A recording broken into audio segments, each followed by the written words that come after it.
রাজধানীর দক্ষিণ বনশ্রীর একটি বাসা থেকে স্কুল ছাত্রীর গলাকাটা মরদেহ উদ্ধার করা হয়েছে। তার নাম ফাতেমা আক্তার নীলি। শনিবার বিকেলে এল ব্লকের প্রীতম ভিলা থেকে মরদেহটি উদ্ধার করা হয়।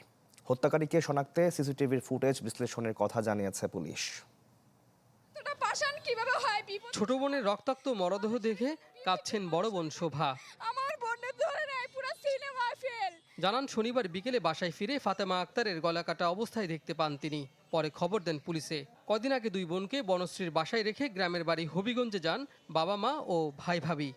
এইভাবে কাচুকুচু করে বসা, আমি মনে করছি যে ওর মাথা হয়তো বা আঘাত লাগছে। তখন আমি ওর বডি ধরে দেখি যে বডি গরম আছে, মানে বেশি সময় হয়নি। হিজাবটা যখন সরাইছি তখন দেখেছি আমার বোনের গলা কাটা। বাসার উল্টো দিকে নিজেদের রেস্তোরাঁর কর্মচারী মিলন এই হত্যাকাণ্ড ঘটিয়েছে বলে সন্দেহ করেন তিনি। আমি সন্দেহের তালিকায় আমাদের যে স্টাফটা মিলন নাম। এদিকে নৃশংস এই খুনে জড়িতদের বিচার দাবি করেছেন স্বজনরা।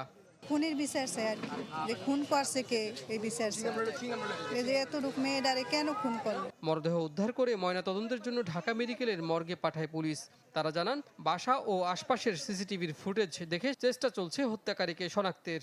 ঘটনাস্থল থেকে তথ্য প্রমাণ কালেকশন করার চেষ্টা করেছি এবং যে লাশকে সুরতহাল করার পরে আইনানুগ প্রক্রিয়া শেষে আমরা মর্গে পাঠিয়েছি। আর এই ব্যাপারে ওনার ফ্যামিলিদের সাথে আমাদের যোগাযোগ আছে, ওনারা আসলে আমরা ঘটনায় একটা মামলা দায়ের হবে। নিহত ফাতেমা আক্তার স্থানীয় রেডিয়েন্ট স্কুলের 10ম শ্রেণীতে পড়ত। কাজী ফয়সাল, চ্যানেল 24, ঢাকা।